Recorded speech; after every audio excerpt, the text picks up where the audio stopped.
What's up, my friends? How's it going? And welcome back to the 6th episode of our Let's Play series as Alexander with your fellow comrade Summary. We intimidate an option, usually we have to refuse, attrition report, and allies confirm war target. In the previous episode, we managed to break the deadlock at Kilikia, Kayseri. We managed to conquer the entirety of the province. We even pushed into Armenia, releasing a subject, the Hague, and giving them the entirety of the province of Armenia. We have even managed to conquer Dura as well as Salamis from Judea and Koile, Syria. We are in the process of, rebuilding our economy. As you can see, we're making quite a decent amount. We're making 25,000 denarii from Thracia, 7,000 denarii per turn, 32,000 denarii in the bank. And we are in the process of building up 2 new armies at Pella, Stratos 4 Parmenion as well as Stratos 7 Ptolemaeus. In this episode, our main objective is to go historical route. We are going to invade the entirety of Koile, Syria as well as Judea, and we're going to see if we can actually push into Egyptos and Libya as well, as these were historically conquered by Alexander himself. Alexander is of the age of 24, which means he has about 8 years before we have to wrap up the campaign. And hopefully we will be able to do it. Meanwhile, Alexander himself is stationed at Dura. He has a full stack and of course has been able to hold off some Persian armies over here. We've significantly depleted them. They do have another full stack over here which we are going to fight. But for now, let's just hop right into the episode. We're going to take a quick look at our politics. If we can level up any characters, we're going to do so. And excellent. And we're also going to continue gathering support because we are in the process of trying to improve our influence. And there we have it. We are now beloved, which is the best possible influence we'd want to have. This really improves our economy as well as our public order. And speaking of public order, we have some public order issues in some of the newly conquered settlements. But for the most part, we don't have public order issues in any of our old settlements. Macedonia itself is almost at 100. And we are also in the process of recruiting up our fleet. Over here, let's go ahead and transfer off all of the troops that we can. We want to transfer 2 of these guys. In return, we will take these 2. And now that we have transferred them, we are going to focus on building up our 2nd army or our 7th army over here. Let's go ahead, give them a couple of Agrianian peltas. In fact, we just want a single Agrianian peltas for now, because in the next turn we will exchange the armies and we'll start moving some of them across the Aegean Sea to support our troops over here. We're a little bit overextended right now, and that is because of course we have conquered quite a lot of settlements in the previous episode, and a lot of them we are in the process of developing so that they have a sizable garrison to protect them. Up in the north, Samosata is a little bit vulnerable. We even have a vulnerability at Thapsakos as well as Dura, but the main objective is of course to maximize their garrison so that they can hold out against any possible invasions. And we are going to start to try to move Alexander towards conquering some other settlements. Over here we have Stratos 3 Perdiccas, which I am going to move into the Phoenician Sea, and we're going to go ahead and attack Tyros. And there we have it. He is out there, so he can attack them in the next turn. And once we go ahead and attack them, we are going to push for Palmyra. However, with that, I think we are pretty much done for this turn. What we really need to focus on is some of our characters. If we can use them to improve the public order in certain provinces, as well as give them some rank up so that they get that empire maintenance up and running. Our food situation is looking pretty good. Let's go ahead and improve over there. We also want to improve that port if we can. And let's take a quick look at all of our provinces. They are looking quite good. Over here we want to build an outpost. Fantastic. I'm pretty happy with that for now. So we can go ahead and end the turn. But before we do that, we're going to take a quick look at Cilicia, Caesarea. As you can see, Hellenic culture is increasing. It's a little bit slow, but it will eventually flip over to Hellenic culture. We're gaining about 1.3 Hellenic culture per turn, which means we need at least 15 turns before this becomes a majority Hellenic culture. Meanwhile, we have some dignitaries over here helping with the cultural conversion of Dura. Dura has a influence of 9 as far as Hellenic is concerned, as opposed to the 6 Persian culture. So it's going to take, again, quite a bit of time for us to culturally convert that province. All the way over here, we have 2 spies in Mesopotamia. They're keeping a close eye out for the Achaemenid armies, and we have also issued for one of our satraps to kind of attack an army that's over here. It is a Achaemenid army that's stationed somewhere over here in the fog of war. We can't actually see it, but the objective is to allow our satraps over here to kind of defend Armenia. We have no interest in pushing into Media just yet because it's not historical. Instead, what we can do is start moving Cassander all the way towards Antiochia, and we are going to try to link up with Alexander and invade Judea. However, with that, we can go ahead and end the turn, and I will see you all in the next turn. Alright, welcome to the end turn. We have a bunch of Achaemenid armies attacking us. Nothing too fancy. We have faced greater odds in the past. We're going to quick save over here, fight with the large armies, and I will see you all in the battle. Alright, here we are defending the settlement of Dura with Alexander himself. We are going to go ahead and, deploy all of our troops as we possibly can. As you can see, we have a small army that's attacking us right now, and we're sending in all our cavalry to attack them. But I'm very quickly going to pause the video right here and kind of apologize. I have recorded the episode a long time back, but of course I didn't have the time to record the battle itself. And that is because, as most of you know, I have been working on the Mauryan faction. For those of you who have gotten it this far into the video, then I do want to apologize to all of you for, delaying the release of this video. And that is because I've been working tirelessly helping the Et Impera team mod for the upcoming summer beta 1.3.5. Of course, my work is covering all of their projects, which include Caesar in Gaul overhaul, as well as the Empire Divided campaign overhaul. Some factions like the Numidians and even the Greek colonists, as far as I can tell, are being overhauled.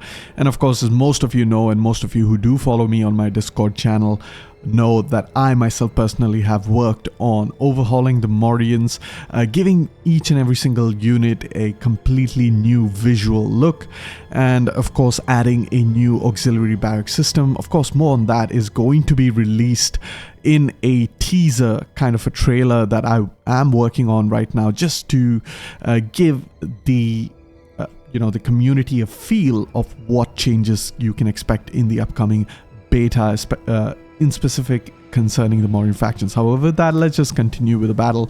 And as you can see, we are sending out Alexander along with all of his companions, quite a lot of them in fact. And of course, one of the problems of settlement battles in Rome 2 Total War is that you will have a lot of pathfinding issues. Meanwhile, on the other side of the battlefield, we have arrayed our hoplite units protecting one of the entrances to the settlement, and on the other side we do have our Chalcaspides units. I have realized it's not even pronounced Chalcaspides. I used to pronounce them as Chalcaspides, but there is no C sound in Hellenic. In fact, C is basically pronounced as a K, so it's actually Chalcaspides. Even when it comes to names such as Jesus Christ, you have they never really pronounced it as Christos, but rather Christos with a K. Chorasmia, the region, was spelt with a K, Chorasmia rather, and Carmania was like Carmania. So yeah, very interesting thing about languages that I like to learn from time to time. And especially with the Hellenic world, you did not have the alphabet C in particular. It was more like a K, an English K. However, over here you can see we made quick work of this small army, and there's nothing much else to do but to rather wait for this slow trickling down of forces. I do remember that one of my YouTube followers had recommended that I do not play with the turn large armies switched off, or control a large army switched off, which means the entire enemy force is going to be moving towards my settlement. Of course, there is a maximum limit which even I can't undo. That is about 40 units in a battle per side.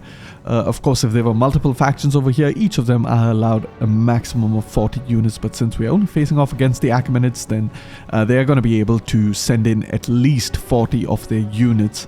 But regardless of this option, it's not going to make much of a difference to the outcome of the battle. In fact, it's even going to make the battle a lot easier for me, because what this means is that you're going to have a lot more units engaged, and there's not going to be a threat of reinforcements, which allows me to, peacefully encircle them and crush them, basically taking out 40 units from the field of battle before any possible reinforcements can slowly trickle down into the battle, of course. And there you have it. Of course, in a siege battle, you will have cavalry performing the suicidal charge. Yeah, they are going to go right down this pathway, right towards, as you can see over there with the flags, those are our Phalangite units, our Chalcaspides. I have to get used to the new pronunciation. And they are going to make their way towards them. I have turned off my depth of field because that was troubling some of the viewers. But these guys are not going to be able to push through, and you just have one guy just yeeted into the formation over there. And to make matters worse, they are going to be pelted with some of our javelin men that are positioned behind our Chalcaspides. However, with that, you can see more of the enemy forces are trickling down, and this is exactly what I'm talking about. You can see that our cavalry, we're getting into position, but we're not yet engaging because we're kind of waiting for all of these units to kind of commit and pin themselves down into our front lines before we can go ahead and perform those devastating rear charges against them. However, if you play with the control large armies turn off, then you're going to have to wait a lot longer, because you will have units that are spaced out. They're trickling down like I have kind of illustrated over here with my fantastic artistic skills.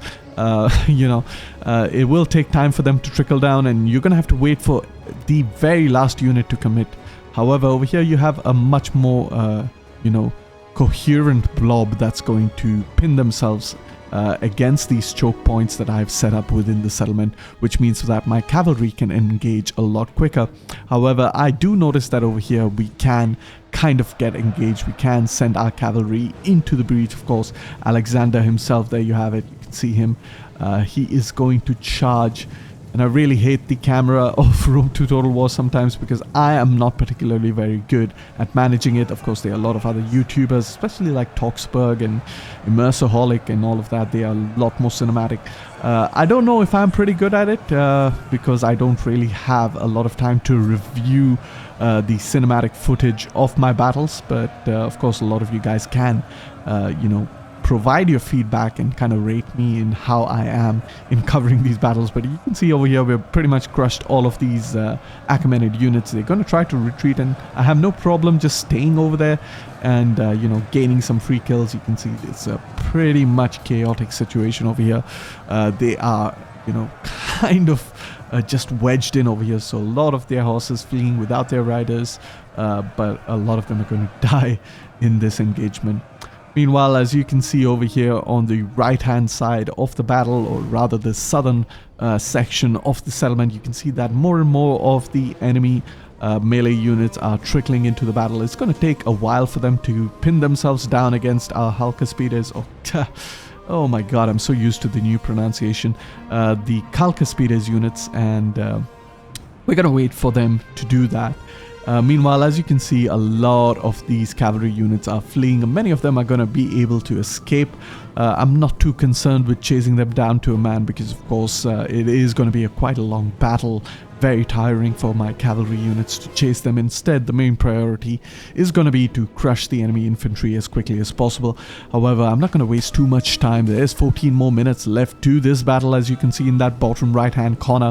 What I am going to do is I'm just going to quick forward the battle, and I'll see you all when we are ready to perform that decisive hammer and anvil tactic that the Macedonians are so famously known for.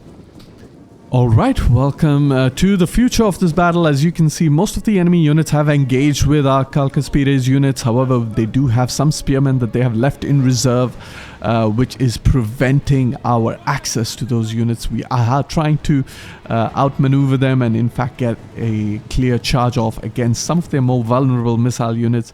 Over here, we're going to try our level best to just squeeze our way past this enemy units. Unfortunately, they're going to be able to hurl some javelins into us, but we are really swift with our companion cavalry. All the way on the other side of the battle, you can see that our cavalry trying to isolate these missile units. We managed to get rid of one of them. However, we still have a couple of spear units over here. These are kind of like the Sparabara kind of units, but a little bit heavily armored in comparison to their Sparabara counterparts. So it's going to be a little bit hard to attack them because they are equipped with spears, which are really good against enemy cavalry. So we got to be very careful with how we deal with that situation. Another good thing that we're seeing over here is those two units that were blocking our access to the main rear charge that we are trying to set up over here have decided to confront my hoplite units on the northern side of the settlement. Meanwhile, Alexander and his companions are going to go ahead and charge down the Persian archers over here. They're going to get absolutely crushed over there. That guy just turned around at the exact moment where he was going to breathe his last. It was very cinematic. Very, very nice to see.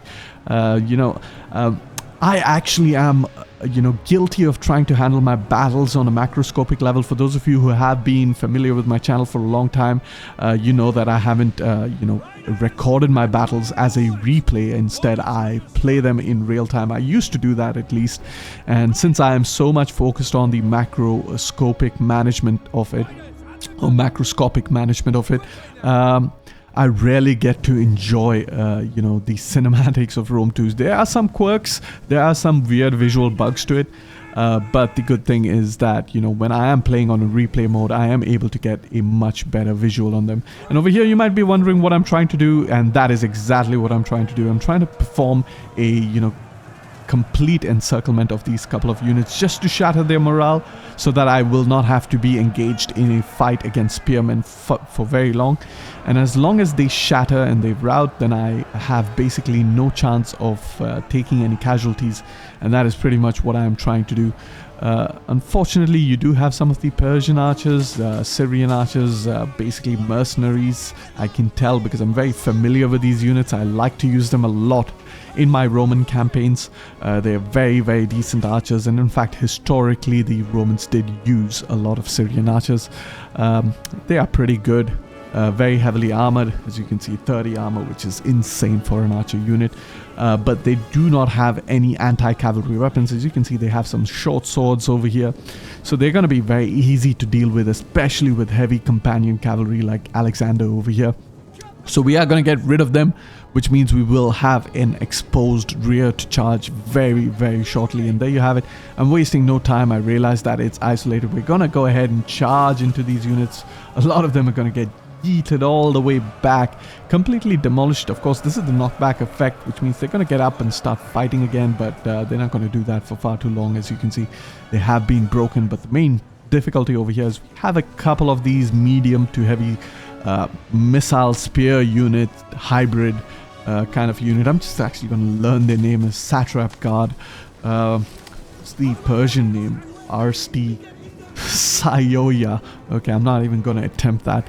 Even though I already did, but we're just going to call them the Satraps Guards. These guys are a little bit tankier version of course, the Sparabara units, and you guys know how much I love and hate the Sparabara units, so I'm not going to engage them. Instead, I'm going to just focus on trying to isolate the archer units a bit more.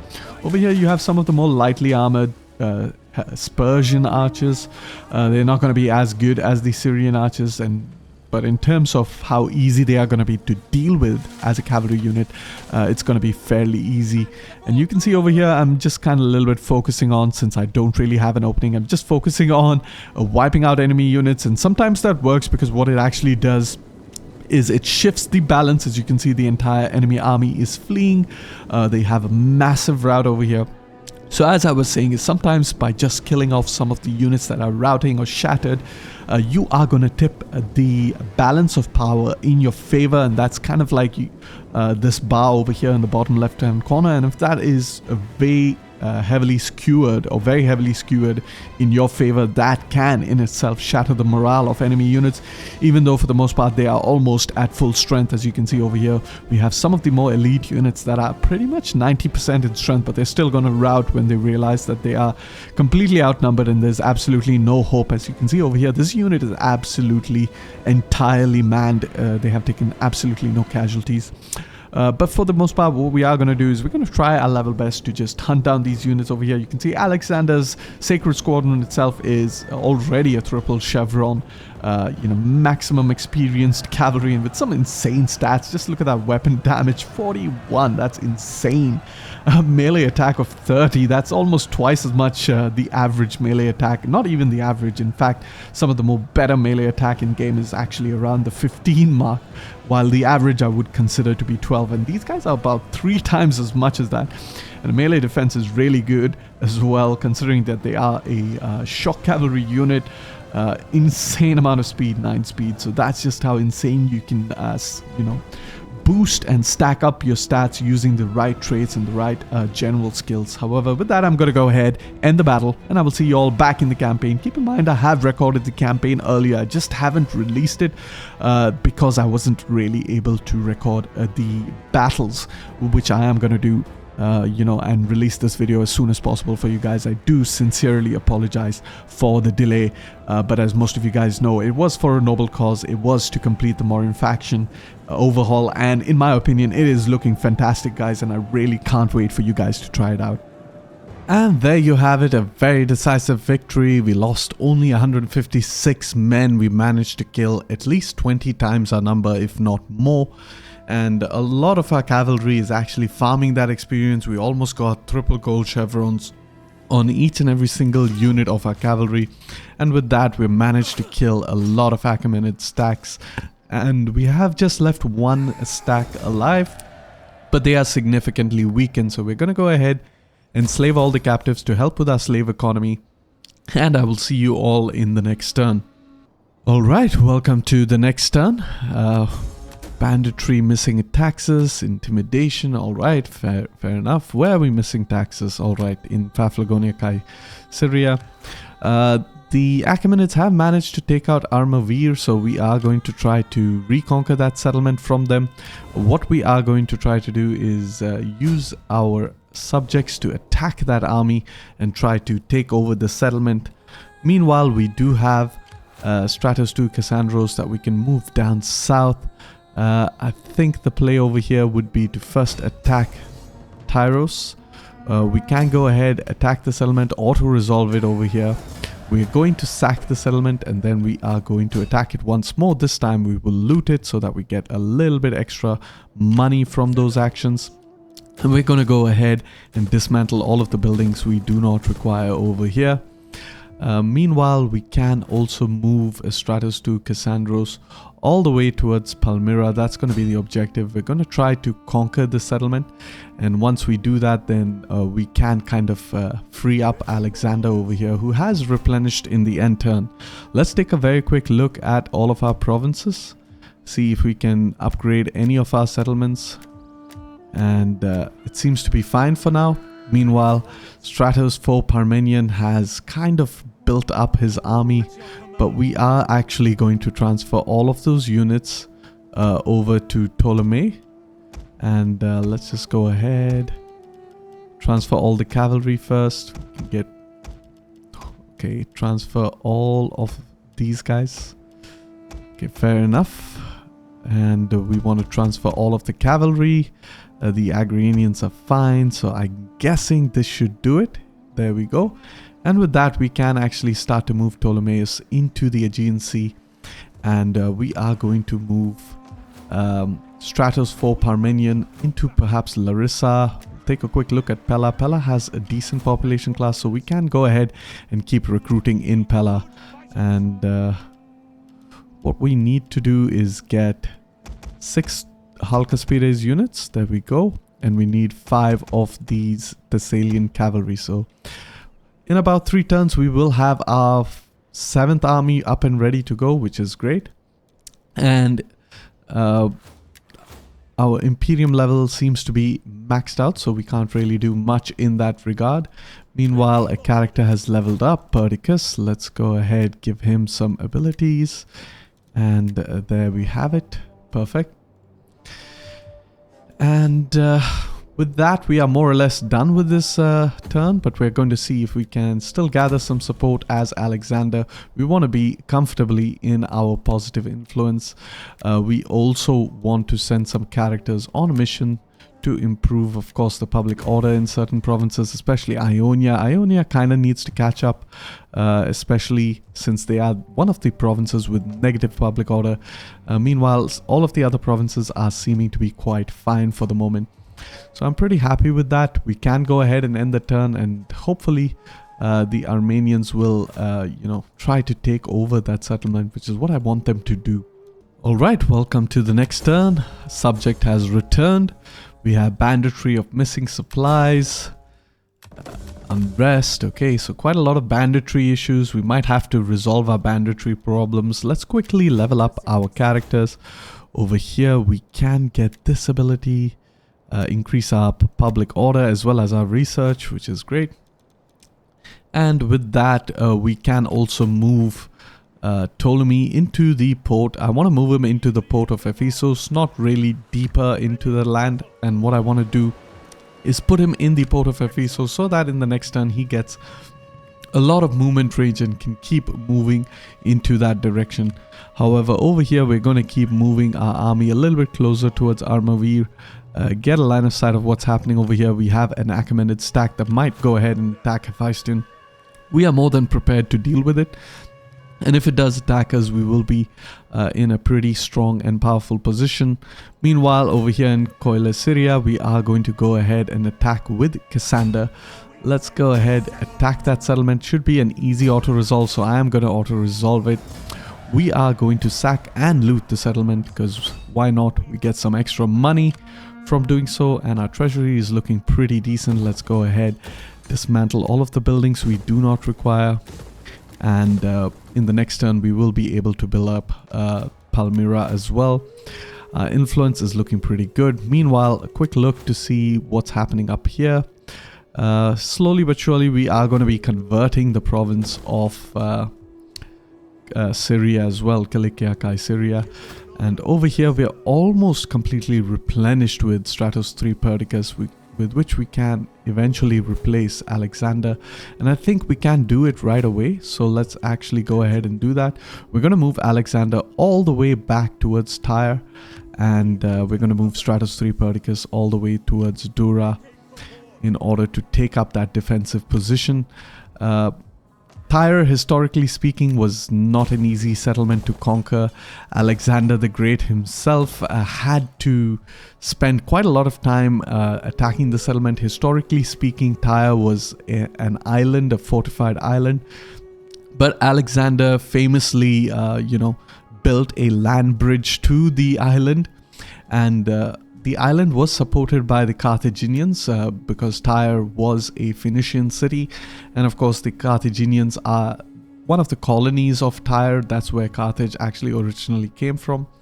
And they actually sent a lot of support to the Tyrians. And Tyre is also famous for that royal Tyrian purple color that you can see in Alexander's cloak, and a lot of Roman royalty wore that color. It's a very rare color because you had to kill about 10,000 snails just to get 10 grams of that color, so it was extremely expensive. And senators of the Roman Republic actually used them as pinstripes on their togas, but after, of course, the Roman Republic was converted into empire, the color of Tyre was just reserved for the emperors. However, that being said, one of the reasons that Alexander actually planned to invade Arabia and even Carthage later on in his campaigns, unfortunately he died before that, is because of their support for the settlement of Tyre. So just a little bit of interesting history for you guys. That being said, we are going to go ahead and is there any benefit from actually building up this building apart from, of course, the resources? And I guess we will just build it up for that resources, because this is a very lucrative resource, as I mentioned earlier, of course. That being said, we're almost done with this turn, so we can just take a quick look at our politics once more. Alexander can go ahead, continue to gather support, keep increasing our influence a little bit. We can send Cleopatra on another mission, this time to Judea, try to improve the situation over there, and we are going to attack Jerusalem very quickly if we can do so in the future turns. But before we do that, we're going to have to rectify the situation up here, up north in Armavir. There's going to be a lot of back and forth between the Achaemenids and our subject of Armenia, and I don't really mind that. If they keep sending armies up here, it's a little bit of a nice buffer state for me, and the sooner I actually get my armies towards the east, especially Stratos 7 Ptolemaios as well as Stratos 4 Parmenion, then the better equipped I'm going to be able to handle the Achaemenid reinforcements in the region of Armenia. But over here, let's just quickly stop recruiting this cavalry, because in the next turn what I am going to do is I'm going to move Stratos 4 Parmenion towards Larissa and start recruiting over there, just so that I inch closer towards Athena, and then I can just move across the Aegean Sea in a fashion similar to Ptolemy, and then just keep moving eastward. So we'll have 2 full stacks, further bolstering our holdings over here in the east. However, with that, we can go ahead and end the turn, and I will see you all in the next turn. Alright, welcome to the next turn. We have completed our research in legal institutions. Some characters have leveled up, so let's actually go ahead and give them some abilities. We're going to focus on, of course, assassination chances. Meanwhile, we have successfully managed to exchange our troops, so we're going to go ahead, pop Stratos 2 Cassandros into the settlement of Thapsacos so that he can replenish just a little bit. We can just go ahead and dismantle this building, build up a supply pit over here, because this region right here is extremely hostile, so we'll not be able to replenish if we do not have a supply pit. Meanwhile, Alexander himself can move towards Jerusalem. Go ahead and we'll quick save over here. We'll maintain the siege. We'll not yet attack the settlement. I typically like to do so just before I go ahead and end the turn. However, with that, we're going to take a quick look at all of our buildings. Our buildings seem to be fine. Alright, we can even upgrade this settlement of Tyre. Wonderful.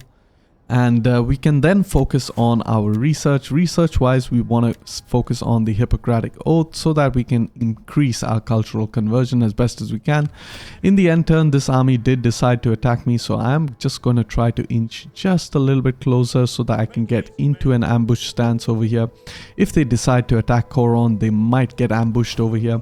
If they decide to attack the Armenian stacks, they will leave Armavir undefended, which means I will be able to take the settlement fairly easily, so that's a win-win for me.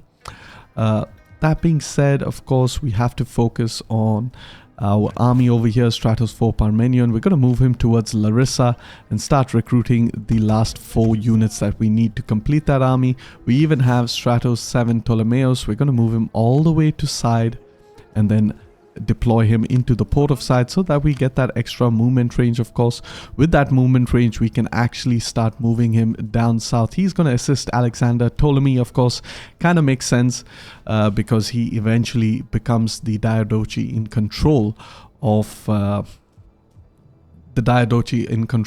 Egyptos. However, that being said, before we go ahead and attack Jerusalem and end the turn, we are going to gather support once again as Alexander. Quick look to see any of our characters, if we can promote them, because we definitely want to keep promoting our characters as much as we possibly can. And we're looking quite good as far as all of our abilities are concerned, and we can rank up Acte and we are going to select Coile Syria for that. Just try to get the public order up and running over there so that our cultural conversion happens a little bit faster than what we are expecting.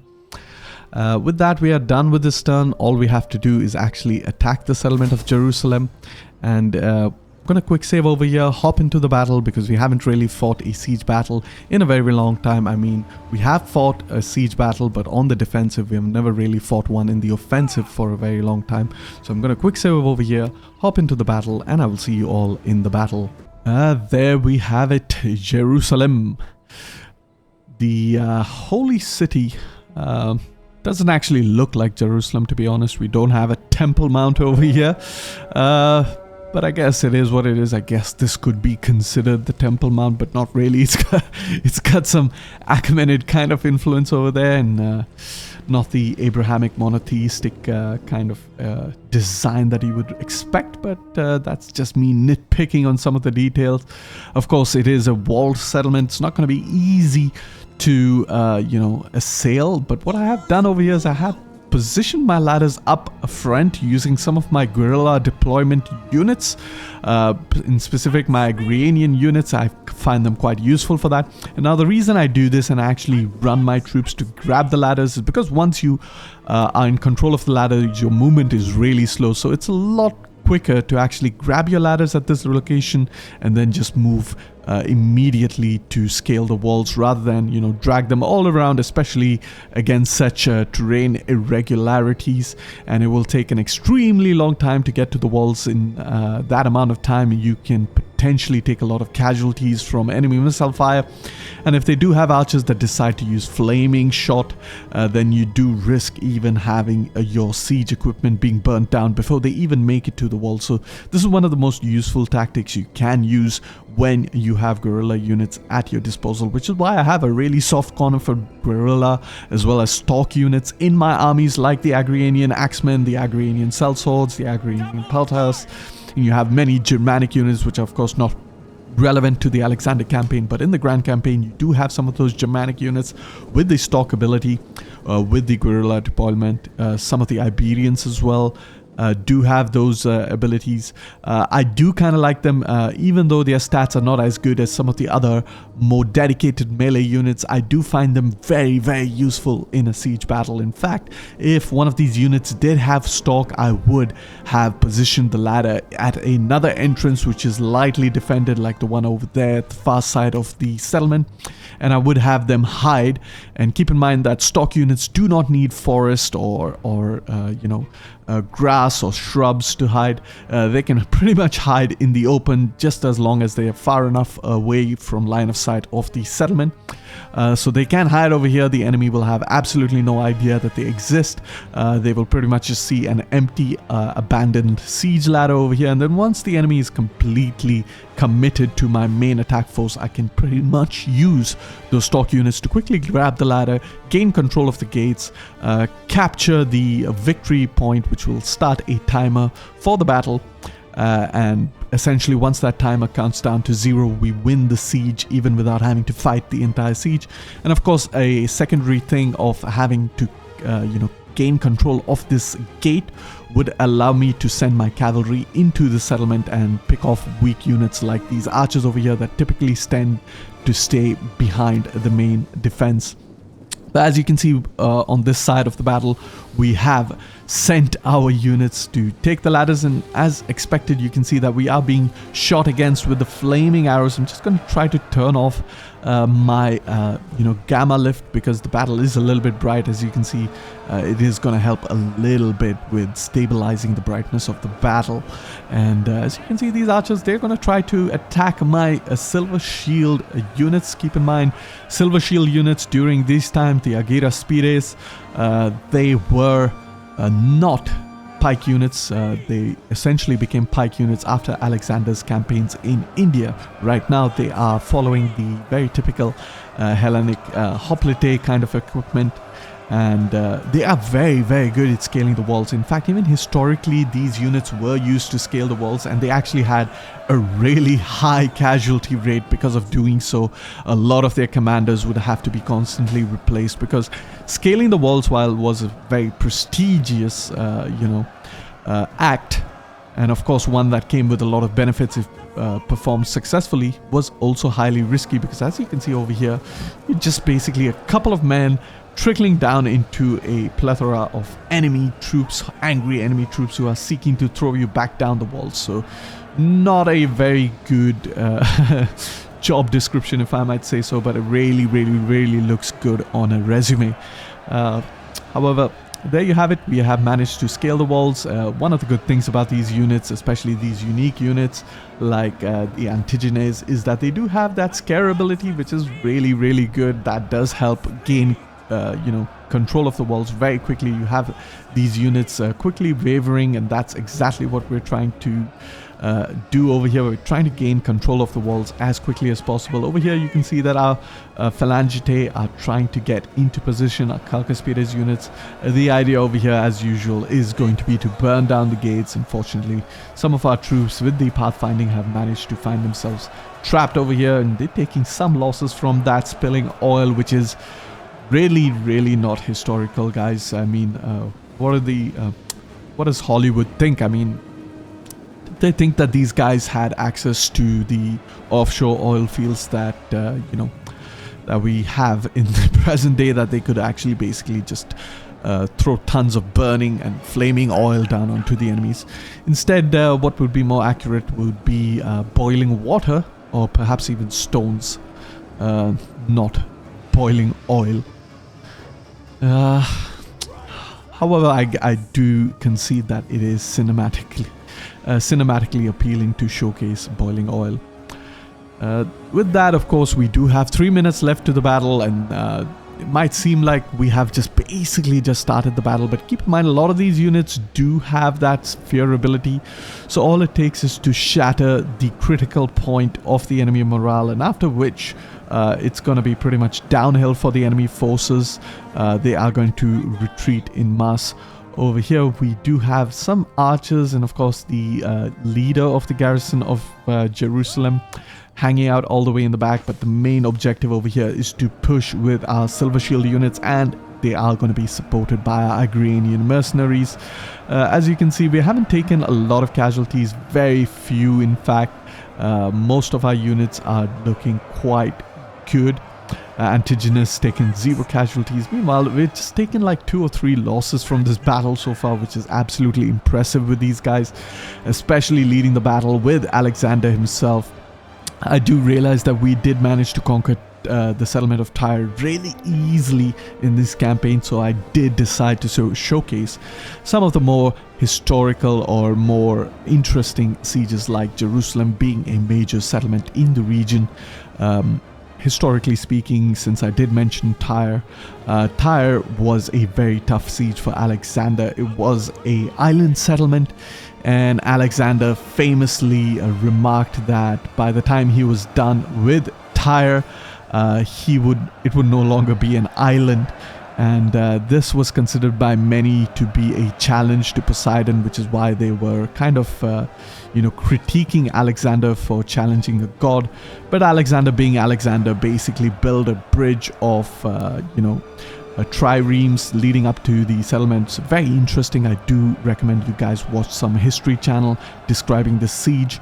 And over time, what ended up happening is you had a lot of deposit from the sea, as well as reefs being formed around these triremes. And if you take a look at modern day Tyre, the settlement of Tyre, it is no longer an island. In fact, the ships left there by Alexander themselves actually converted it prophetically into no longer being an island, in fact a part of the mainland Levantic region. However, a very interesting fact about Tyre itself. Another very fun fact about Tyre is it is actually the region in which you derive one of my favorite colors, which is a Tyrian purple or Tyrian red. As you can see, Alexander himself will be wearing it. It was a extremely rare color. And that is because it was actually made from snails, and it took about killing 10,000 of those snails to obtain just 10 grams of the pigment.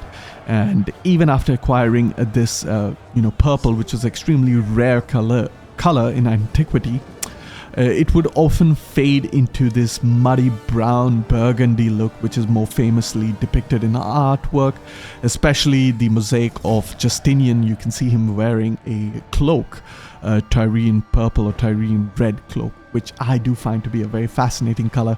And I actually personally like to wear a lot of clothing in that color, but of course it's not going to be made of the original dye today. Of course, I am deviating a little bit and ranting off a little bit on the Tyrian purple.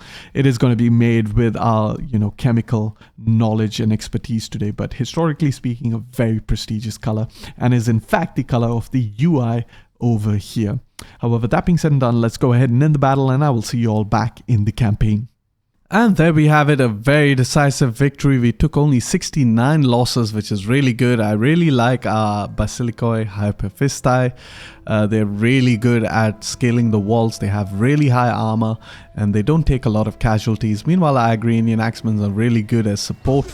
And of course, we even have our Agranian Peltastae should things be extremely dire and we need them. However, with that, we can go ahead and we can sack Jerusalem. And we are going to go ahead, attack it once more. This time we are going to loot the settlement. And with that, we have even hit the next level of Imperium.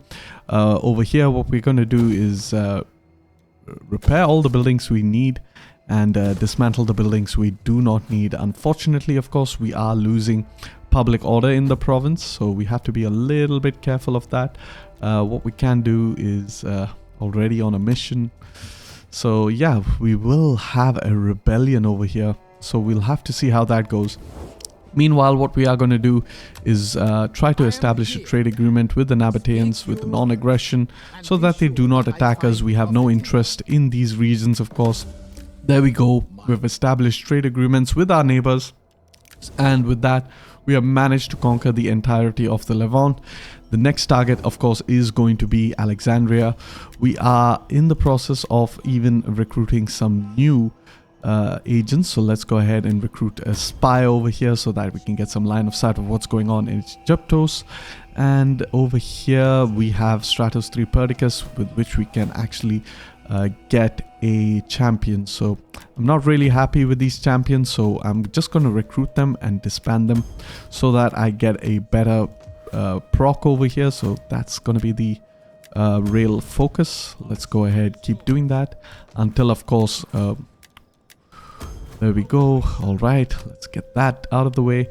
We're going to enable the bread and games edict over here. We have another edict that we can issue, another bread and games edict right over there, and things are looking quite good. We can go ahead and end the turn, but before we do that, we can get some more armies, and I'm actually going to check who we can get as military leaders.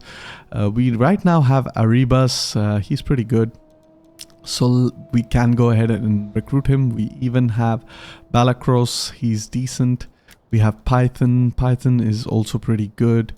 Apart from that, Philotas. Alright, so I'm guessing we go for all four of them. So let's actually get Pythos first. So we get Python, sorry, not Pythos. We'll go ahead, raise the army, deploy him in Pella. We're going to go ahead and rename that army. We do not have any Agranian Axemen that we can get from this side. So we're going to focus on some Peltastae as well as any of the other units that we can.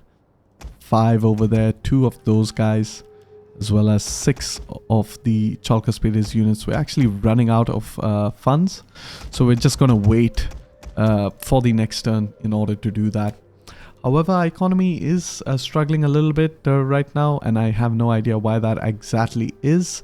But it's possibly to do with the reason that we actually have a sizable fleet, as well as, of course, we have a sizable army. So we'll have to kind of boost our economy as much as we can in this episode once again. And the way to do that is actually our technology. We'll have to research the architectural advances so that we can improve our economy. So what I am going to do is I'm actually going to research astronomy, and then after that I'm going to focus on architectural advances so that I can level up some of my main settlement buildings. That will really help boost my economy to the next level. However, with that, let's just go ahead, end the turn, and I will see you all in the next turn. Alright, there we have it. In the next turn we have a rebellion at Tyros. Character has returned from mission. We don't really need to deal with that rebellion. Instead, what we can do is use that rebellion to our advantage. Go ahead, move Stratos 2 Cassandros a little bit closer towards the settlement of Tyros, so that, of course, how we go ahead and use this rebellion is pretty much we allow it to build up, and what that does is it actually improves our public order in the province. Over here, we are going to retain that building, but we're going to build a sanitation building to help with, of course, the public order as well as the growth rate in that settlement.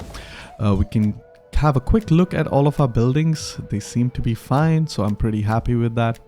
And we also want to take a look at our public order. And in order to do that, let's just have a quick look over here. All right, perfect. It seems to be fine for the most part, so I'm not too concerned. What we have to do over here is just start moving out Stratos 4 Parmenion, and we even have Stratos 7 Ptolemeos that can move all the way towards Antiochia this time, and we're going to deploy him into the port of Antiochia so that he can reach all the way towards Egyptos. Meanwhile, we have a spy over here that we can move a little bit ahead and gain a line of sight over here.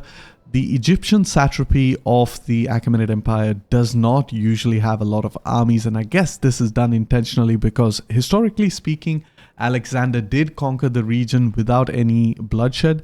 They willingly submitted to Alexander's rule. They saw him as a liberator from the Persians, and interestingly enough, Alexander actually included their pantheon of gods, and it was a very smart move from Alexander. He realized that, a rule over such a diverse empire will require, a policy of tolerance. However, with that, let's just go ahead and we're going to go and just besiege the settlement. Perhaps they will attack us, and if they attack us, we are going to be fighting that battle. However, with that, we can go ahead and end the turn, but before we do that, we're going to take a quick look at our public order situation. Once again, just take a look at our food. Our public order seems to be fine in most of the provinces. Let's go through them one by one. Paphlagonia, Kai Pontus actually has 100. We have 100 in Phrygia, Kai Cappadocia. Over here, we don't really care. Syria is also looking pretty good. We're looking good in Palmyra. Good in Macedonia, good in Hellas, and pretty good in Thracia. So what we are actually going to do is, since we have a decent amount of influence, we can actually convert into an empire once we have the funds in order to do so. We're not really going to spend any of our abilities in some political actions, although we can improve the public order of Ionia just a little bit, and more importantly, we're doing that so that we can get that level of matriarch, which gives an additional -1 empire maintenance. A quick look at our provinces. You can see the empire maintenance is starting to rise. We had 73% empire maintenance, which is pretty significant, and we'll definitely have to cut that down in the near future. And one way to do it is to actually start building libraries, because libraries give that -1 empire maintenance, -2, and at the final level gives a -4 empire maintenance. So if we have about 5 libraries, that's going to be a -20 to our overall empire maintenance, which is really, really powerful. And in order to get the level 4 academia, we have to finish researching the Hippocratic Oath. But before we go ahead and do that, we definitely need the architectural advances so that we can upgrade our main settlement buildings, which will also significantly improve our economy. However, with that, I'm going to go ahead and end the turn, and I will see you all in the future. Yes, one last thing we do need to do, of course, is recruit some new dignitaries as well as a new champion. We're waiting for the proc, but we do not have one just yet. Instead, what we are going to do is we're going to recruit a dignitary over here, and I think this guy is pretty good, so let's go ahead, recruit him up over there in Jerusalem. We are going to deploy him in Egyptos eventually, which we're going to convert into our second economic province. Alright, there you have it. In the end turn, we are fighting as Hephaestion. We are severely outnumbered over here, almost 3:2, but we are gonna quick save over here, hop into the battle, and I will see you all in the battle. Alright, here we have it, the Battle of Armavir. We have a bunch of Achaemenid armies attacking us, attacking our position. Over here we have Hephaestion. We have played with the large controlled armies, so once again, not cheesing the system. There you have it. You can see the reinforcements trickling down into the field of battle. Of course, you can see that I have realized that I'm going to be outnumbered, so we are going to deploy ourselves in that famous echelon formation that was famously used by Alexander in the Battle of Gaugamela. However, this time we are being led by Hephaestion all the way in Armenia, all the way in the easternmost parts of Armenia, in specific the province of Armavir. In game, it is a gold settlement, so very, very important, and in fact, it controls the passage into the province of Media, or Mada as it's called in the game. We are not going to be launching our invasion into Mada because it is going to be anachronistic. So we are going to wait because we're going to try to play this campaign as historical as possible as far as expansion time and expansion routes are concerned.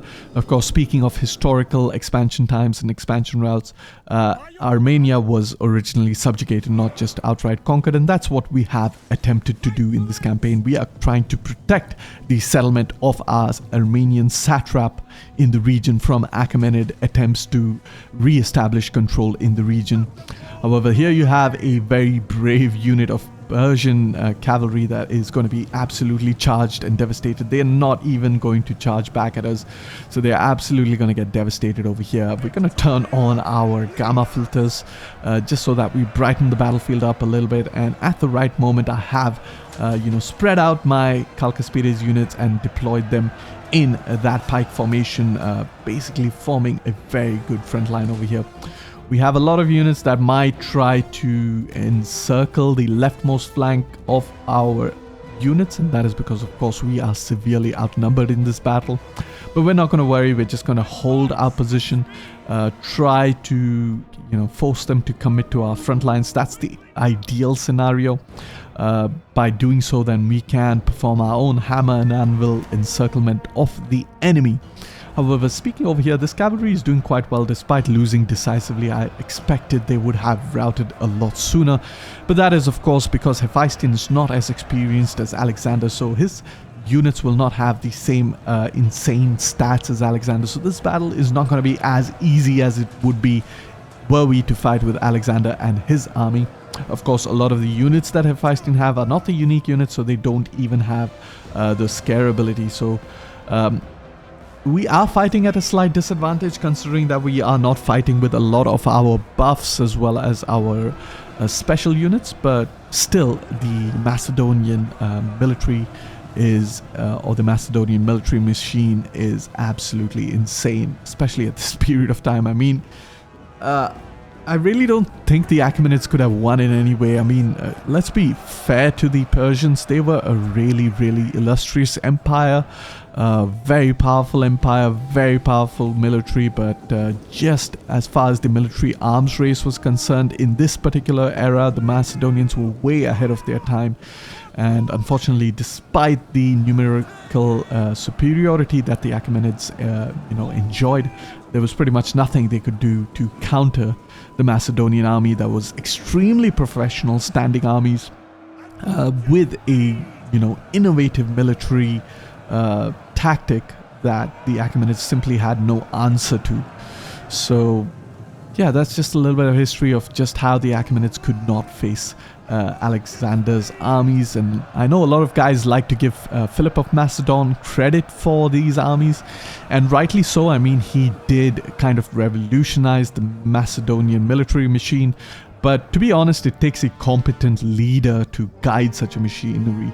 And that competent leader was Alexander. And in fact, calling him competent is an understatement of the millennia, I would say, because he was more than competent. And the very same military machine under the Diadochi was extremely underwhelming in comparison. That itself is proof of or testament of Alexander's brilliance in handling such an army. And of course, despite inheriting such a professional army from his father Philip of Macedon, Alexander had fought adversaries that his father never even dreamed of facing on the field of battle. And every time Alexander emerged victorious, he never lost a battle. He always came up with an innovative way of defeating foes he had never heard of, with fighting in tactics he had never really faced. So he really had good intuition. For me personally speaking, that was one of the most important things about Alexander. One of his most desirable traits is his ability to rise to the occasion and face off against circumstances he has never previously experienced. I mean, it's one thing to be like the Romans, get taught from experience, lose a lot of manpower, like in the Battle of Cannae or Lake Trasimene or the Battle of Trebia, and then kind of learn from that, like Scipio Africanus learned from Hannibal tactics, even though in my opinion Scipio Africanus was much better of a strategic general than Hannibal.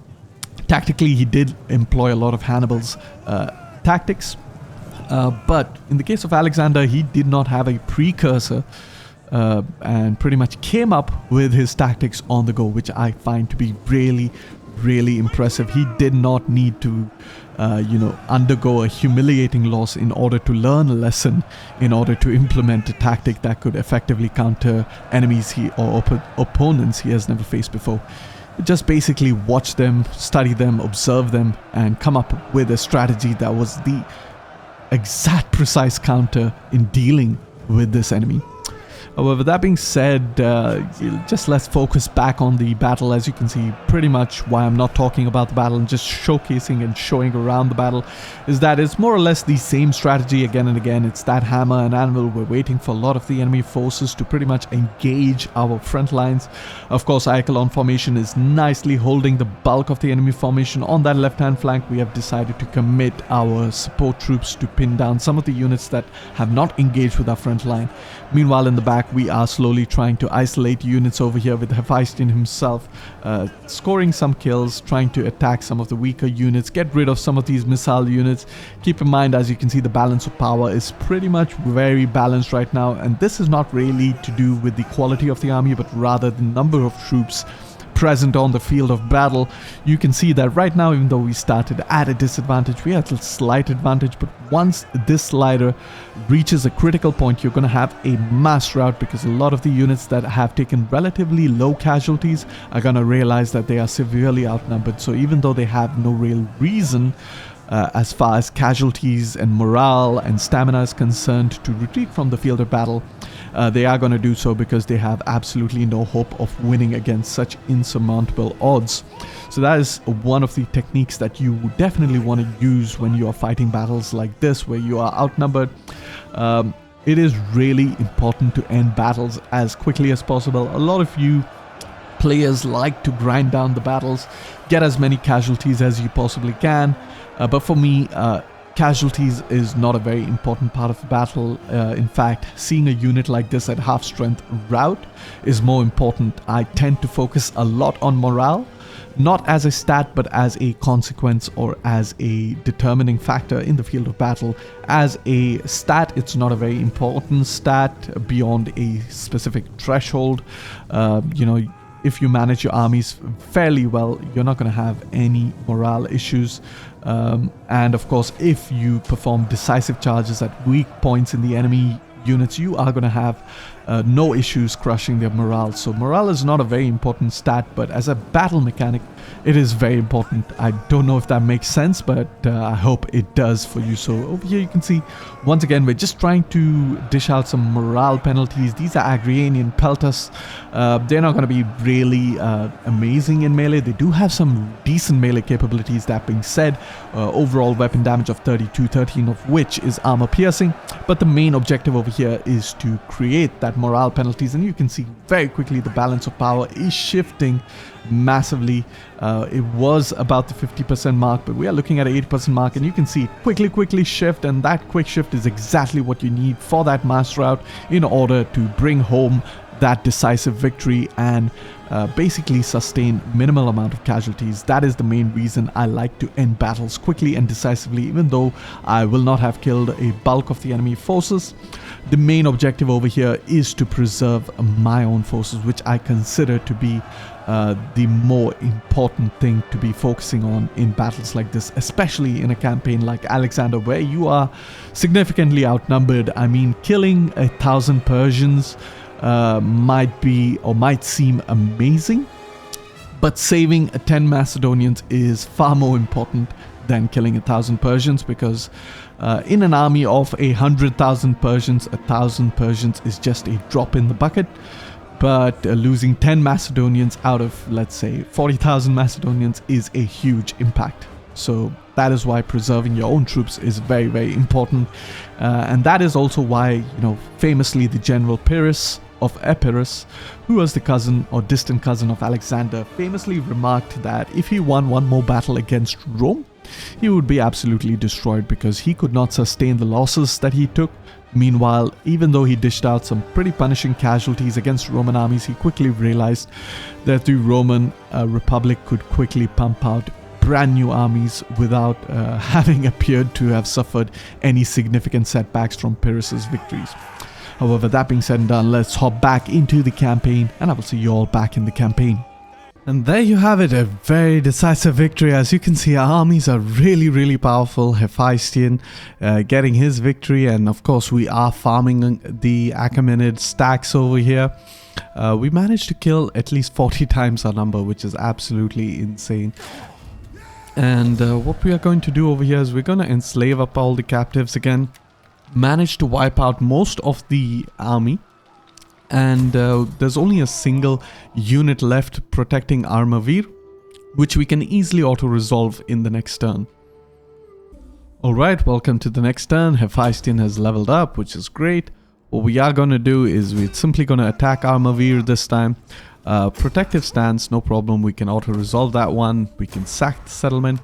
And we can even loot the settlement, getting a lot more income. We're going to step out of the settlement real quick. And we are going to sell it once again to our subjects. We're going to get quite a bit of money from doing so. And let's go ahead and level up Hephaestion. Can focus on that damage, the army upkeep, as well as, of course, the Eastern Veterans, which gives extra melee defense. So things are looking quite good. Once again, in Armenia, we've managed to move back and forth over here. Meanwhile, all the way in Syria, things are looking once again pretty decent. Alexander himself has also kind of leveled up as far as his champion is concerned. So let's give the champion some skills. We have gotten rid of this rebellion over here. And what we are going to try to do is keep moving our armies down south. We even have this army all the way up north, Ptolemy. We're going to keep moving him down south again. And this dignitary, we are going to prepare him to move into Egyptos. We even have a spy over here. We get our spy all the way over there and start viewing what's going on over there. We can keep moving Alexander towards Alexandria. It's not yet Alexandria, but he will establish it as Alexandria. I have taken the liberty to rename the settlement. Meanwhile, Stratosphere Parmenion, he can go into the port of Ephesus. Let me see if I can actually click that accurately. There we go. Okay, so he's going to start moving eastward as well, and he's going to protect the settlement of Tapsicos. Meanwhile, we almost have a fleet ready over here, and once that fleet is ready, things should look good. Over here, we can go ahead and rename this army into Stratos 6 Python, since that is who's in charge of that army. And we do not yet want to build up that army because we are struggling a little bit as far as our economy is concerned. So we have to really focus on, you know, changing that around. Over here, let's take a quick look. We have a decent champion, but I'm going to wait one more turn to see what pops up. And meanwhile, in Jerusalem, we're going to get another dignitary. This will help with the cultural conversion a bit more. And as far as culture is concerned, we're almost Hellenic over here. And we are rising in our culture over here as well. And in Coile, Syria, we are also trying to convert the culture. So quite a lot of cultural conversion happening. Once we do manage to research that Hippocratic Oath, we should be in a pretty good position to culturally convert all of our provinces. That being said, a very quick look at all of our characters. They seem to be fine. We're going to take a look to see if we can actually improve the public order in Judea, because that's one of the provinces that's losing a lot of public order. So let's go ahead and do that. With that, we can go ahead and end the turn, and I will see you all in the future. And we are going to start our invasion into Egyptos, of course, in this episode. We're going to try to, as quickly as possible, conquer the entirety of Egyptos. We're still in the winter of 330 BC. Alexander himself is 24 years of age, and at the age of 25, he will be able to conquer as much of Egyptos as we possibly can. However, with that, let's go ahead and end the turn, and I will see you all in the next turn. Alright, at the end turn, we have an Achaemenid stack that's attacking us. We're just simply going to auto-resolve this one. We don't really want to fight it. We'll take some losses, unfortunately, but I don't really mind. We are just going to enslave up all the captives, and we should be able to replenish in Dura, because we have quite a lot of population class over there. Not that much, but it's slowly but surely growing. We also have a champion over there that we can eventually pop into the army and help with that replenishment rate per turn. Alright, welcome to the next turn. Robbery attempt, return from mission. We managed to sell off Armavir to our subject once again. What we are going to do is move towards Tushpa so that we can replenish a little bit in this turn, and then we can move back towards Armavir. It had a pretty good population. Unfortunately, we won't have that anymore. That's really an unfortunate thing, but it is what it is, I guess. And we are just going to keep holding out against the Achaemenids over here. Speaking of that, we will need to move Stratos 4 Parmenion towards side, and we are going to move him into the port of side so that he gets a little bit more movement range. And over here, we've managed to replenish just a little bit. Of course, we've run out of population class. We're going to see what kind of champion we can recruit. This champion is the best, so let's go ahead and get him. Meanwhile, a dignitary over here can deploy in Judea, and we can even upgrade some of the buildings over here. So let's take a quick look at all of our buildings. Our economy is suffering a little bit because of our empire maintenance, which is really high, but we are going to try to resolve that situation as quickly as we possibly can. However, for now, we are going to keep pushing our forward momentum so that we are able to loot settlements and get a lot more money. Alexander himself can go ahead and attack Alexandria. He could even attack Memphis, but I am more inclined for him to attack Alexandria. So there we have it. Alexandria should be, we should be able to attack it. I am going to fight it just to showcase the beautiful settlement. Of course, there's nothing really going to be that difficult, especially against Garrison of this size. And speaking of which, we also have a fleet over here that can pretty much move all the way down towards Alexandria, so that's really good. We have a full fleet now that can assist in our conquest of these regions. However, that being said, what we have to do, of course, is to end the turn. But before we do that, we're going to take a quick look to see our characters if we can. Let's take a look over here. 73%. All right, that's fine. And let's see if we can improve the public order. We don't really need to do that. Our food is looking a little bit bad, if I should say so myself. We're making 20 food over there, so we will have to resolve our food situation, but we are in the process of building up some of our ports, fishing ports, so that should help with our food problems in the future. However, without any further ado, let's go ahead and attack the settlement. We're going to quick save over here. I'm going to hop into the battle, going to showcase the battle. Not really necessary, but let's take a look at the beautiful settlement of Alexandria. Alright guys, welcome to the final battle of this episode. What I assume is going to be the final battle of this episode, and that is going to be the siege of Alexandria. And it's not yet called Alexandria, but Alexander famously founds the city of Alexandria in the settlement over here. I have gone ahead and renamed the settlement already, and there you have it. You can see that I have already positioned my siege ladders as close to the walls as possible.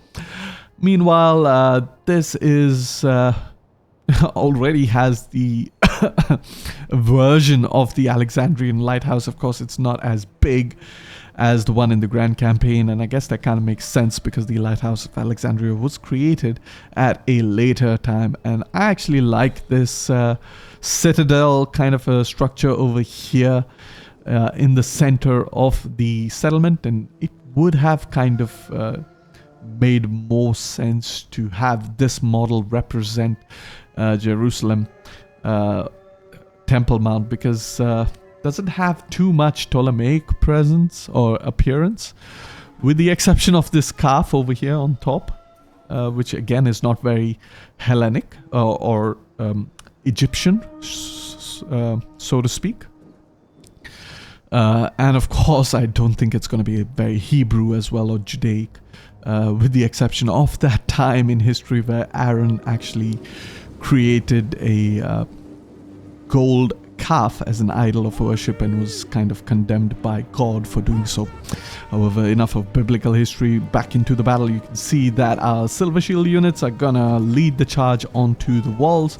Once again, these are led by Alexander's own troops. We have Seleucus on the left and Antigonus on the right, both in charge of a respective unit of silver shield Agiraspides units that are going to scale the walls. Seleucus himself, the famous Seleucus, eventual founder of the Seleucid Empire, the mighty Seleucid Empire, with its own set of problems. Of course, he eventually gains the moniker Nicator, which means the victorious, since he was considered victorious in the Diadochi, or the wars of the Diadochi. Although technically he wasn't really victorious, it was just the other Diadochi happened to die, and he just outlasted them as far as the age of the original Diadochi was concerned, and basically styled himself as the winner. However, if we were to be considering a winner in the technical sense, then he should have basically conquered all of the former Achaeid Empire and wiped out the other Diadochi, which I would, in my personal opinion, consider to be a victory in the traditional sense, not just outliving your enemies who still exist as a faction in reality. However, over here you see that we have managed to scale the walls. Of course, these units are going to be taking some casualties from that missile fire, but the silver shield Agiraspides units, very sturdy, reliable, and tough and resilient unit with crazy amount of armor, 35 armor, not that great in comparison to the Agiraspides units of the Grand Campaign, but considering, of course, the campaign that we're playing in, where most of the units are very lightly armored, as you can see over here, 8 armor, 38 armor is in fact absolutely insane. But there you have it. The fear ability of those special units are going to quickly rat off some of the units on the ramparts, and down here we have gotten our Chalcaspides units facing up against the gates, and should actually burn down the gates, but I don't end up doing so. But eventually I'm pretty sure I do end up doing that. There you have it. We do have them put into that phalanx formation, so it seems like I am paying attention to what's happening over here. And there you can see with that MI's special VFX, with the new fire effects, we are trying to burn down the gates, and each volley is breaking it at about 9%, which means in about 10 to 11 volleys we should have taken care of the gates. And the most important thing is to neutralize the control of the gates in our favor, so that of course when we charge through the breach we will not be greeted by burning oil. However, that being said, let us just talk a little bit more about the history of Alexandria and Alexander's involvement in the settlement, of course, while we watch the Ageraspides units do their thing and take over the ramparts, which they have just managed to do so. And it is the right moment for me to send my Agrianian axemen to support them. And there you have it. The gate is started to burn, but it's not completely damaged. So we are going to wait for that, and while we do that, we're going to have the Ageraspides units on the ramparts just cheering away, because they absolutely enjoy the fact that they have managed to win such a decisive victory on the ramparts, barely taking any casualties, and they are going to be pouring down into the settlement and attacking some of the other garrison units that weren't involved in the defense of the ramparts. However, speaking of Alexandria and Alexander's involvement, of course, he founded the settlement, and it exists to this day. It's called Iskandria in the local Arabic dialect. Of course, it still exists today, and it served as a major commercial hub throughout history. But of course, speaking of Alexander and his conquest of the region of Egyptos, it wasn't really a conquest in the traditional military sense. Egypt basically welcomed Alexander as a liberator, and which is why I think the Et Impera team has actually perhaps disabled the armies available to this faction, the Egyptian satrapy of the Achaemenids. Pretty much in any of the Alexander playthroughs that I've done personally, I haven't really witnessed a standing army of this satrap over here. So I'm guessing that's kind of done intentionally to kind of signify that Alexander took over the region peacefully, because they basically welcomed him as a liberator, and he was quick to syncretize with their religion, merging the Hellenistic as well as the Egyptian pantheon. And of course, he then famously visited the oracle at Ammon in the Siwa Oasis, which is present in the province of Libya in this campaign, and in the Grand Campaign as well. There, of course, he was proclaimed as the son of Zeus-Ammon by, of course, the oracle over there, which was at the time very significant proclamation, because it kind of gives him that divine legitimacy to rule the entire known world. Of course, you do have that kind of theme of divine legitimacy played across all religious faiths of the world, where leaders often claimed, the will of God, whether it comes to religions like, Hinduism, Christianity, even Islam. Many other religions often proclaimed divine, authority to be leaders. And that often creates this sort of legitimacy, and kind of is very useful in preventing civil unrest and dissension and division. So very useful mechanic of religion, especially in the ancient world, in keeping societies united regardless of faith and background. Of course, we hear the more common narrative of religion as a divisive force, but for the most part, in the most part of history, religion, regardless of the religion we are speaking of, was a unifying force for most of the people, because it was something that people could rally behind and find commonality despite other differences like language and ethnicity and so forth. Religion was some of those common attributes that could transcend a language, ethnicity, and culture. However, that being said and done, you can see that Alexandria is pretty much toast over here. Managed to kill a lot of the units. We're just trying to chase down some of the skirmisher units, but they are going to keep being able to run away from our heavily armored Ageraspides units. So we're starting to send our cavalry into the settlement. Of course, they're going to be a lot better at dealing with these units, but you can see the balance power shifting really heavily in our favor, which means very soon a lot of these units are going to rout. Realizing I can no longer just chase these missile units, I'm actually trying to clear the road for our cavalry units over here. We have Alexander himself charging into the battle. There we have it. He is leading his troops forward to get stuck in the horrible pathfinding. But it's not so bad, because I moved them at the right time to, assault the citadel. So Alexander himself is going to charge into these archers. Let's get a nice cinematic look at that. Of course, you have a lot of them just toppling over each other, and that's going to shift the balance of power significantly in our favor. Quickly end the battle, of course, and there you have it, a lot of the units wavering, and with that we have conquered the settlement of Alexandria and begun our invasion of Egyptos. And there you have it, a very decisive victory. Over here we managed to conquer the settlement, and we can go ahead and sack it and even loot the settlement. That's exactly what we're going to do. Although I might just loot the settlement because I do not want to fight another battle. I don't think I will have gotten rid of the entire garrison over here. We're going to take a quick look. Actually, I have, so we might as well just sack it and loot the settlement as well. Alexander has leveled up. Let's go ahead and loot the settlement. Perfect. And with that, we can get some abilities for Alexander. What we really need to focus on, the less war exhaustion is pretty good. The campaign range movement is also pretty good, but we can go for the veteran hoplite, which is really good. And with that, we can even level up Alexander completely.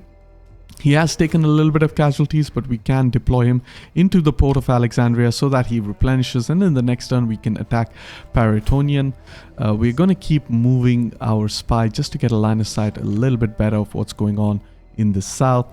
We're going to turn off the taxation over here, make sure that we build up our buildings as best as we can, dismantle the buildings that we do not require, and with that we're looking quite good for this turn. So I'm going to go ahead and end the turn, and I will see you all in the next turn.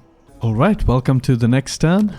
A research has been completed, which means we are going to focus now on the architectural advances.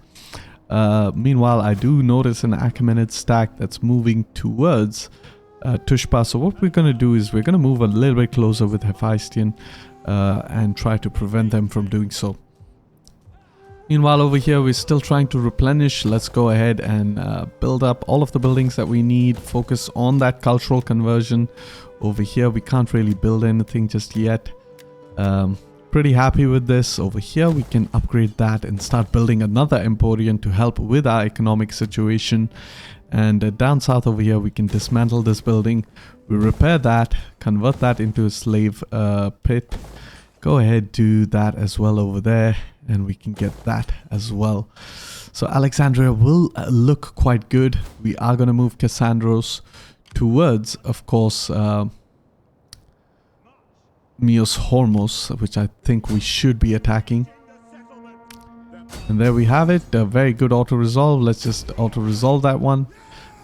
We can just sack the settlement, I'm pretty sure, and then perhaps we can even loot it once again. So let's just do that. Perfect. We can deploy ourselves in the port so that we get some replenishment. We're going to repair all the buildings we need and dismantle the buildings we do not require. We move our spy a little bit closer. All right, there's no army over there, so we can get Diospolis quite easily in the next turn. We're going to move our dignitary towards Egyptos so that we can culturally convert the province, as well as maximize it as our future economic province.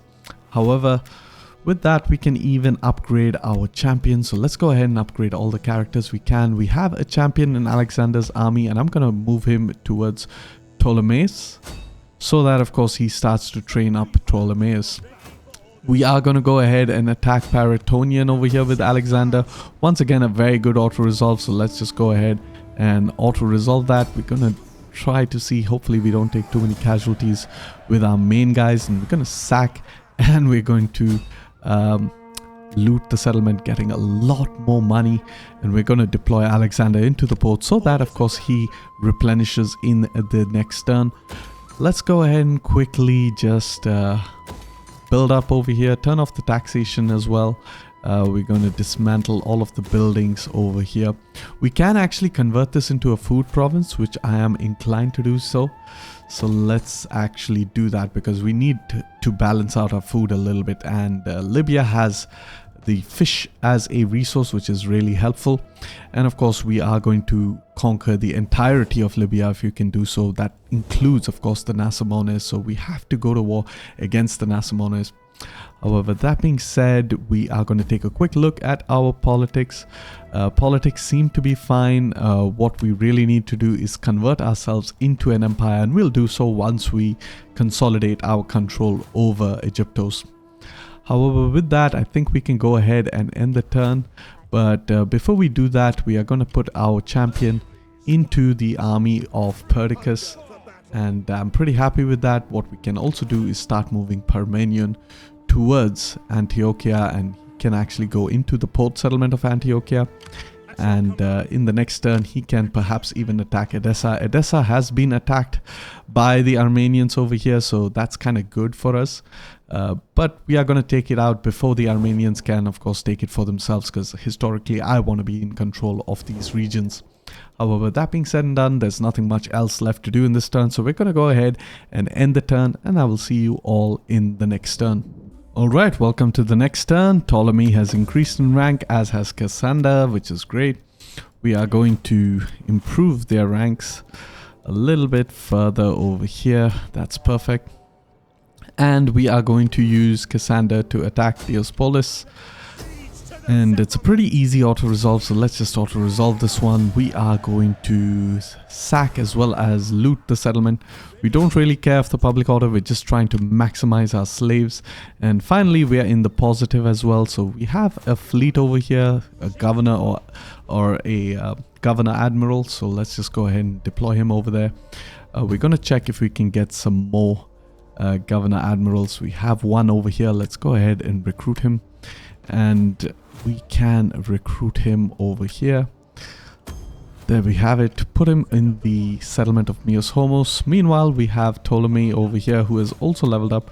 We're going to focus on the army upkeep cost reduction, as well as any other abilities that we can possibly take. The food is going to be helpful, and we're going to move towards Memphis this time. We're going to once again just auto-resolve this one, and we are going to loot as well as sack the settlement. We don't really care for the public order over here. It can go really bad, but I don't really care. And there you have it. We have managed to conquer the entirety of Egyptos. Let's quickly rebuild this settlement as best as we can. Over here, we're going to just repair this building. We don't really require that. Let's convert all of these buildings, dismantle that. Go ahead, build that up over there. And what we will need is we will need a temple over here. So let's actually go ahead and build that temple over there. Yeah, I think that's what we will need. We'll need a temple, but maybe we can just go for the Agora. We'll get one of the temples over here. Meanwhile, this dignitary can go ahead and start administering the province of Egyptos, which is good. We even have a fleet over here that can move all the way towards Kyrene. That's what we're going to do. Quick look to see any of our characters can level up. And there you have it. Kyrene is under attack. We can just peacefully, we can just attack it directly. And we should be able to sack and loot the settlement as well. So let's just go ahead and do that. And there we have it. We have wiped out Egyptos.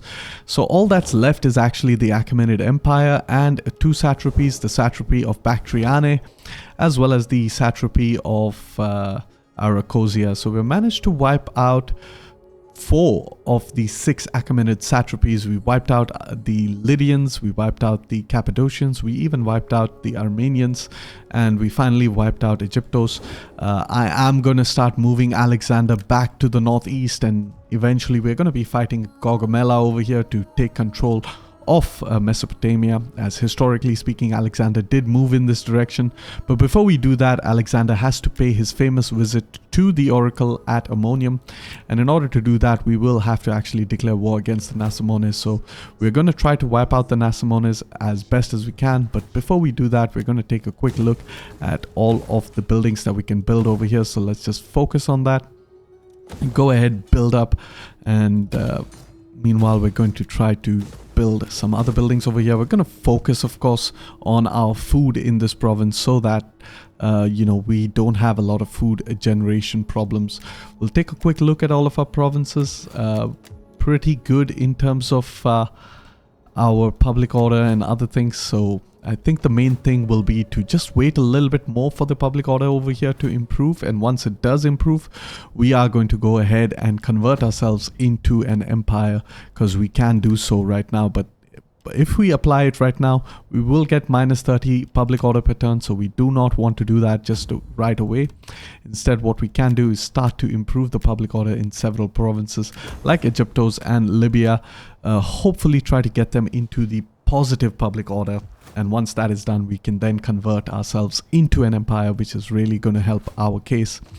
Meanwhile, we have also managed to culturally convert the province of Judea into Hellenic, so that's great. We are really close to converting the province of Cilicia, Syria, and we are also slowly but surely culturally converting the province of Coile, Syria. Since, of course, we no longer need this dignitary over here, we're going to start moving him towards Paratonian, so that we can culturally convert that province, of course. All the way in the east, we do have the Armenians that could be attacked by the Achaemenid Empire. So what I'm going to do is I'm actually going to go into an ambush stance over here, perhaps a little bit ahead. And there we have it. We have an ambush stance. So in case they try to attack Tushpa, they will be in for a nasty surprise.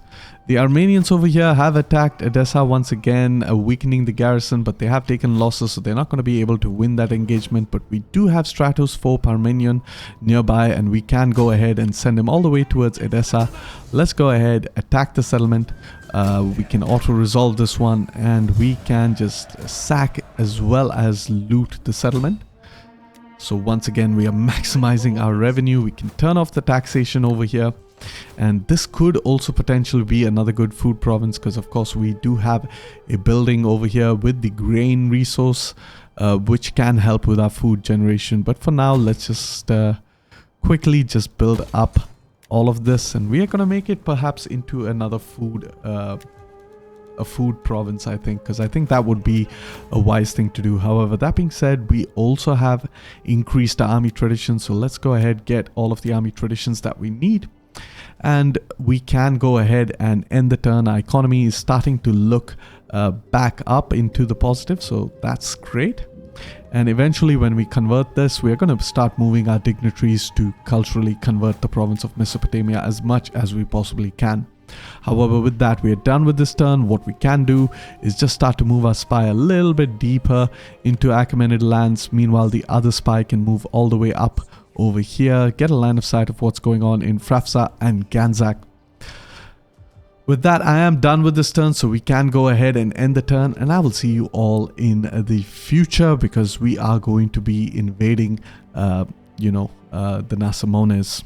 Alright, welcome to the next turn. We are going to move our characters outside into Alexandria, but before we do that, we really need to move this Governor General into Memphis, and we are going to do the same. We're going to march up north with Cassandros, and we are going to move this Governor General into Diospolis, so that's great. And over here, we're going to deploy Ptolemaeus into the port of Alexandria. We can go ahead and start moving our spy a little bit closer towards the Nasamones, get a line of sight of what's happening. They have a pretty solid defensive position over here, so that's a little bit unfortunate, but we are not going to mind. We're just going to keep upgrading our settlements as much as we can. Take a look at all of our buildings. We can go ahead and build another trader / emporium over there. We want to dismantle these buildings. Meanwhile, over here, we can build another emporium. Let's go ahead and dismantle that. We can build yet another emporium over here, so that's what we are going to do.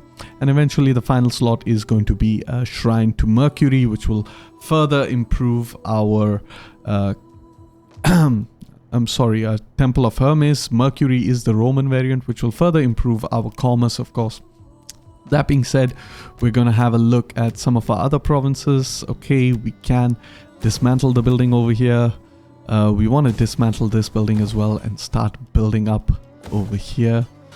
And alright, I'm pretty happy with that for now.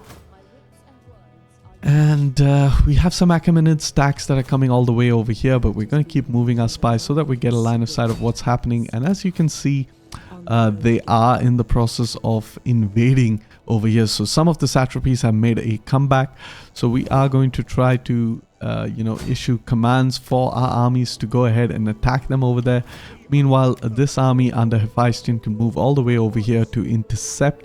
If they decide to attack Armavir, I will be able to take out Armavir, immediately after that. So that's basically what I'm going to try to do. However, over here, Perdiccas has also leveled up and completely replenished, which is great.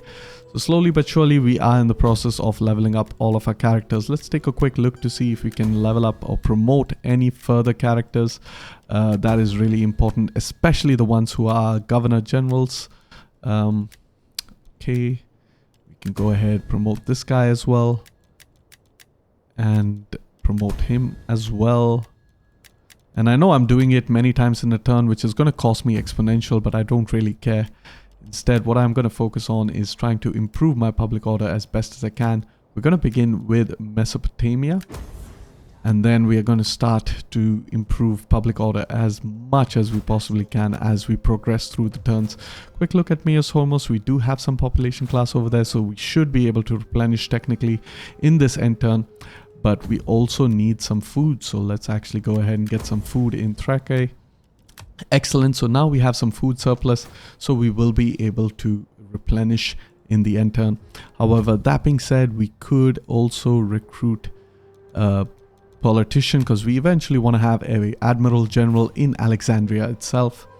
So let's just go ahead over here. Orgilla, ammonium looks pretty good. Yeah, I think with that, we're done with this turn, so we can go ahead and end the turn, and I will see you all in the next turn. Alright, there you have it. We are being attacked by Achaemenid stacks in Edessa, so we are going to quick save over here. I'm going to hop into the battle. I'm not going to be showcasing this battle, and I will see you all once the battle is done. And there you have it. We have a very solid victory, heroic victory. We managed to wipe out a lot of the armies over here. And we might in fact have wiped out both armies. We'll just have to see. We did give chase to them, and we took very less casualties. There you have it. We managed to kill one of the armies right there. And of course, we are in the process of almost defeating the other army. We're going to go ahead and enslave all the captives. And with that, I think the Achaemenid offensive is paused for now. So we are going to resume the campaign once again in the next turn. Alright, welcome to the next turn. Some characters have returned from mission, others have leveled up, so let's quickly take a look at the characters that level up. Of course, our spy over here has leveled up. We can give him some abilities, and critical success is always good for a spy. Meanwhile, a champion over here has also leveled up, so we can go ahead, give him some abilities, and yeah, we're looking good. We just need to replenish a bit more in Edessa. Let's take a quick look at our provinces, what we can and cannot build. Pretty happy with Macedonia, Kai Epirus, happy with Hellas as well. Thrace looking good, as is Ionia. Egyptos, we can start to build a trader over here, upgrade our main settlement buildings. Perfect.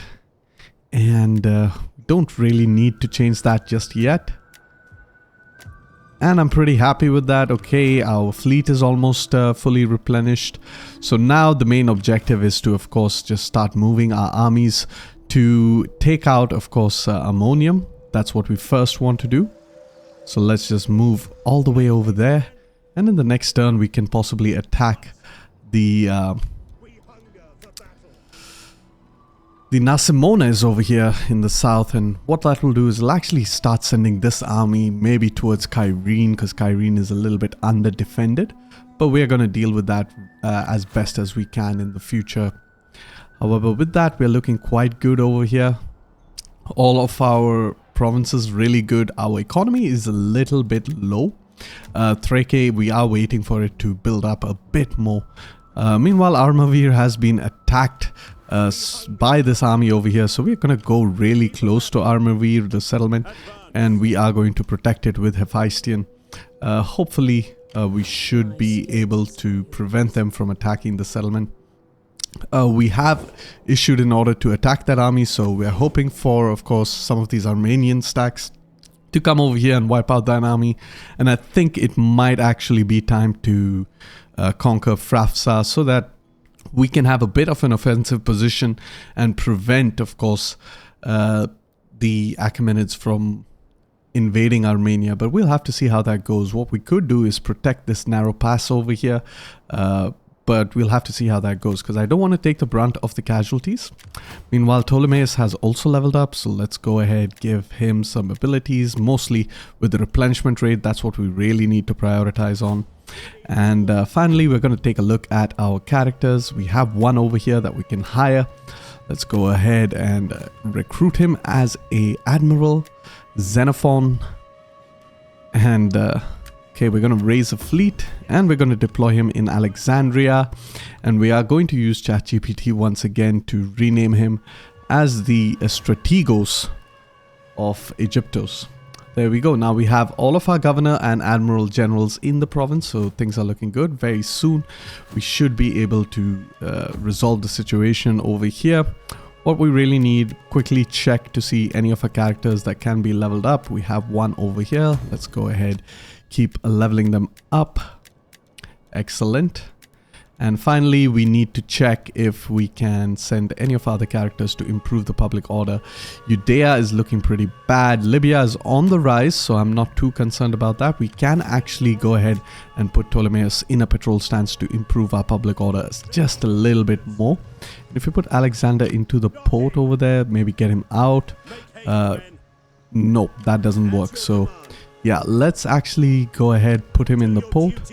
We'll put him all the way over there. Meanwhile, Ptolemy can go over there. That gives the maximum public order per turn, which is what we're looking for. And then we are going to use one of our characters to basically improve the public order, this time of Judea, because we really need to boost our public order over here. Very desperately, of course, so that we can eventually start converting into an empire. We do not have the funds to do that just yet, but we're hoping to acquire them in the near future. However, with that, let's go ahead, end the turn, and I will see you all in the next turn, or perhaps in the future.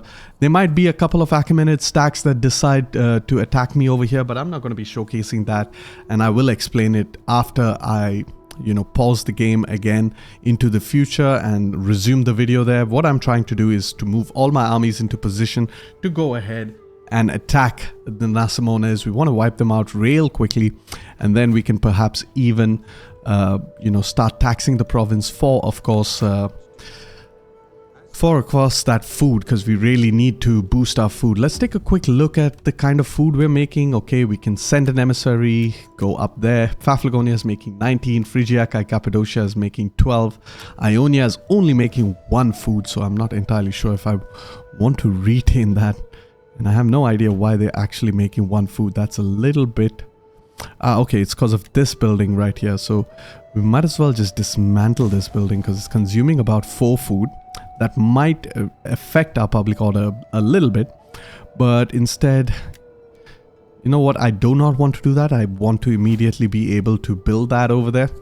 So we're just waiting a couple of turns and then we can start researching in order to convert this into an academia. However, with that, we're going to go ahead, end the turn, and I will see you all in the next turn. Alright, welcome to a couple of turns into the future. Architectural advances, missing supplies, of course. At Paphlagonia, we are missing out on our food. We're going to reduce our taxation just a little bit.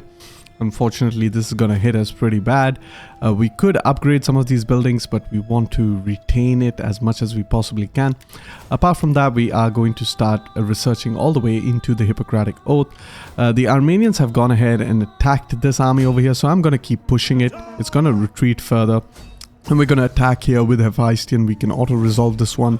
Should be a fairly easy auto-resolve. And there we have it.